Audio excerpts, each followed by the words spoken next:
So hey guys, welcome back to my YouTube channel. तो आज हम अपोज सीरीज को फिर से कंटिन्यू करने जा रहे हैं। अगर आपने प्रीवियस चैप्टर्स की एक्सप्लेनेशन नहीं देखी तो आप देख सकते हो, प्लेलिस्ट में अवेलेबल है शेंशन टोगोडो नाम से, और प्लेलिस्ट का लिंक डिस्क्रिप्शन में भी है, तो आप डायरेक्ट वहां पे क्लिक करके देख सकते हो। तो जैसे कि हमने प्रीवियस चैप्टर में देखा था, सेंट जो होती है वो निंग के लक को डिक्रीज कर देती है, उसे एक कर्स टाइप लगा देती है। लूजिंग पूछता है कि ड्रैगन ये सच्ची में पॉसिबल है क्या किसी के लक को डिस्टर्ब करना। तो चैप्टर नंबर 117 की स्टार्टिंग होती है। ड्रैगन बोल रहा होता है कि जो आ रहा है उसे आने दो और जो जा रहा है उसे जाने दो। अगर इमोर्टल के पास होता कोई रास्ता किसी के लक को चेंज करने के लिए तो उसे 5 ट्रायल्स ऑफ इमोर्टल से जाने नहीं पड़ता और वो एक हायर एग्जिस्टेंस पे पहुंच पाता है ना। 5 ट्रायल्स ऑफ इमोर्टल ये हो सकता है, जैसे 5 ट्रायल्स ऑफ डीके जिसे बोलते हैं, जिसमें मतलब शरीर खत्म होने लग पड़ता है एक पर्टिकुलर टाइम पे। लूजिंग बोलता है तो हाँ, ये कैसे इसके लक को इफेक्ट कर सकता है, बताओ मुझे। ड्रैगन हंसता और बोलता है कि निंग का जो लक है वो ज्यादा स्ट्रॉन्ग है। तुम्हें क्या लगता है कि ये सिंपल सी गेम उसे चेंज कर सकती है? ये सिर्फ इसके लक को कम कर देगा कुछ चेंजेस करके इस व्हील ऑफ लक में। लूजिंग बोलता है अब यही होप कर सकते हैं हम। ड्रैगन बोलता है कि इमोर्टल के पास कोई भी रास्ता नहीं है लक को चेंज करने के लिए किसी के,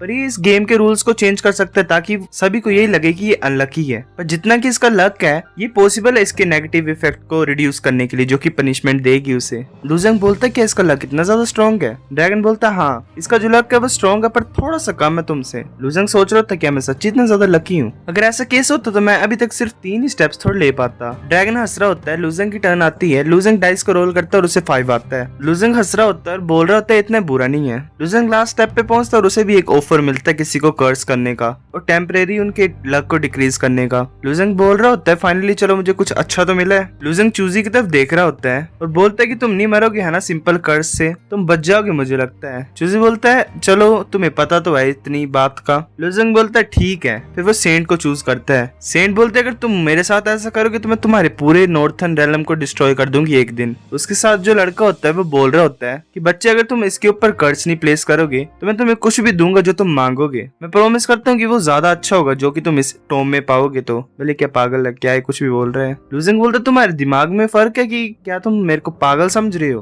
अगर तुम नॉर्थर्न रेलम को डिस्ट्रॉय कर सकते तो तुमने वो बड़े पहले डिस्ट्रॉय कर दिया होता। और ऊपर से ये बात है कि तुम टॉम पे आते ही क्यों, अगर तुम्हारे पास इससे भी ज्यादा अच्छा ट्रेजर होता तो वो लड़का बोल रहा था तुम्हारी इतनी हिम्मत कि तुम मेरे से बदतमीजी कर रहे हो, तुम्हें पता नहीं है मैं कौन हूँ। लूजिंग बोलता कि ये मैटर करता है कि तुम कौन हो या कौन नहीं। लूजिंग सेंट की तरफ उंगली करता है और बोलता है कि मैं इसके ऊपर कर्स को प्लेस करना चाहता हूँ। तो सेंट के ऊपर भी वो थंडर क्राउड आ जाता है। सेंट बोल रही होती है गोंग लाओ, जाओ उसे मार दो जाके। तो वो जो उसका वॉरियर होता है साथ में गार्ड होता है वो बोल रहा होता है हमें माफ कर, हम इस बैरियर को नहीं तोड़ सकते इमोर्टल पैलेस के, ये पॉसिबल नहीं है इसे मारना अभी के टाइम पे। सेंट बोल रही थी मुझे नहीं पता, मुझे ये मरा हुआ चाहिए किसी भी कीमत पे। उसके साथ जो लड़का होता है वो बोल रहा था तुम्हें चिंता करने की कोई जरूरत नहीं है, मैं इसे मार दूंगा अगर मुझे चांस मिलेगा फ्री चैलेंज का। तो लूजिंग सोच रहा होता है कि अगर इन्हें चांस मिला फ्री चैलेंज का तो मुझे मुश्किल हो जाए क्योंकि मेरी पावर लेवल अभी इतनी नहीं है, पर चलो मैं तब सोचूंगा जब वो टाइम आएगा। तो ऐसे ट्रायल वो कंटिन्यू होता रहता है। एक इंसान के ऊपर थंडर गिरते हुए वो मर जाता है। निंग सोच रही होती है मैंने सोचा था कि जो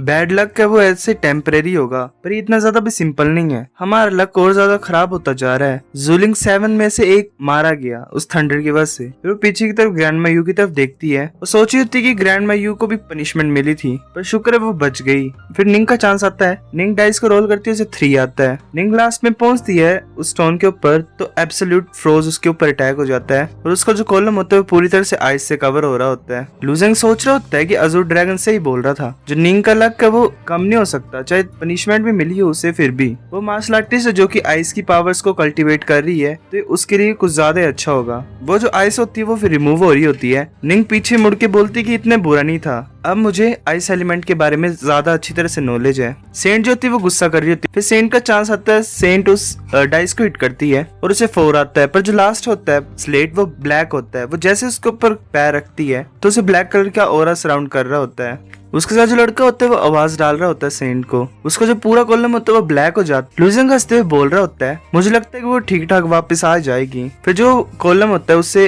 गोल्डन कलर का ऑरा रिलीज हो रहा होता है। एक बहुत बड़ा फिगर आगे होता है उस कॉलम के पीछे जो कि एक्चुअल में कॉलम से बड़ा होता है और वो हंस रहा होता है। डिस्पल्स होते हैं वो बोल रहे होते हैं कि अब ये क्या चीज है।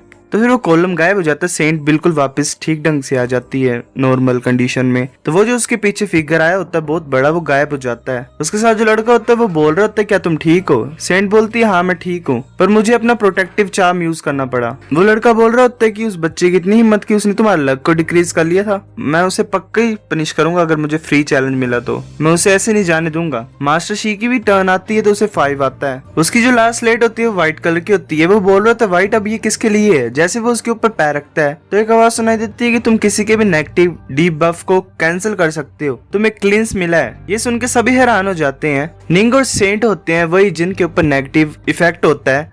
वर्ल्ड कमर्शियल लाइंस का हेड सोच रहा होता है मैं किसकी हेल्प करूं, तो वो सेंट के साथ लड़का होता है वो बोलता है मोटे ओए सुनो, तुम्हें सेंट के ऊपर जो कर्ज है उसे हटाना पड़ेगा। वर्ल्ड कमर्शियल लाइंस का हेड बोलता है कि तुम कौन हो, मैं तुम्हारी हेल्प क्यों करूं? वो बोलता है कि मैं प्रिंस हूँ गॉड कंट्रीज का। वर्ल्ड कमर्शियल लाइंस का हेड बोलता है मुझे कुछ फर्क नहीं पड़ता कि तुम प्रिंस हो, और ऊपर से तुम क्राउन प्रिंस भी नहीं हो गॉड कंट्रीज के, पर तुम्हारी हिम्मत कैसे हुई मुझे मोटा बोलने की? सिर्फ मेरी वाइफ ही अलाउड इट जो मुझे मोटा बोल सकती है। वेल अलग ही बंदा ये। तो उनके साथ जो गार्ड होता है सेंट और प्रिंस के साथ, वो बोल रहा होता है कि क्या प्लीज तुम कर्ज को हटा सकते हो हमारे सेंट के ऊपर से, अगर तुम ऐसा करोगे तो गॉड कंट्रीज तुम्हें रिवॉर्ड देगी। मास्टर शी बोलता है अच्छा तुम मुझे क्या दोगे? तो फिर लूजेंग बोलता है अगर तुम निंग की हेल्प करोगे तो मैं तुम्हारी हेल्प करूंगा प्रोटेक्शन एरिया को सेट करने के लिए वर्ल्ड कमर्शियल अलायंस के अराउंड। वर्ल्ड कमर्शियल अलायंस का हेड बोलता है ज्यादा अच्छा है, ठीक है मैं यही डील करता हूँ। तो वो गार्ड होता है वो बोलता है ये तो हम भी कर सकते हैं। वर्ल्ड कमर्शियल अलायंस का हेड बोलता है कि हाँ मैंने सुना तुम्हारे अरेज के बारे में जो तुम बनाते हो, पर मुझे लगता है कि लूजेंग का तुम्हारे से ज्यादा पावरफुल है, इसलिए मैं क्लाउड टेम्पल की हेल्प कर रहा हूँ। फिर वो जो क्लींस यूज करता है निंग के ऊपर, वो जो क्लाउड्स होते हैं वो निंग के ऊपर से चले जाते हैं, हट जाते हैं। निंग ऊपर देख रही होती है, फिर बोलती है कि शुक्रिया हेड यान। बोलती है मुझे शुक्रिया बोलने की कोई जरूरत नहीं, अगर तुमने थैंक यू बोलना है तो तुम उस बच्चे को बोल लो। वो जो गार्ड होता है वो सोच रहा होता है कि जो भी गलती है वो प्रिंस की और सेंट की है। ये यंग है, मुझे लगता है कि इसी की वजह से इनके बात करने का पता नहीं है, और ये इतना ज्यादा बुरा सोच रहे नॉर्थर्न रेलम के पीपल के बारे में। अभी हम उनके घर पे हैं तो अभी हम कुछ नहीं बोल सकते उन्हें। ऐसे तो लोग हैं जो मिडिल डोमेन के, वो आपस में फाइट करते रहते हैं, पर जब उनके ऊपर कोई प्रॉब्लम आएगी तो वो इकट्ठे हो ही जाते हैं। यहाँ पे हम डिसएडवांटेज पे हैं, पर फिर भी वो ऐसी कैसे हरकतें कर सकते हैं। जो सेंट है वो सबसे ज्यादा इंपॉर्टेंट है इस ट्रिप पे, अगर वो मारी जाएगी इस कर्ज की वजह से तो हमें बहुत ज्यादा प्रॉब्लम होगी।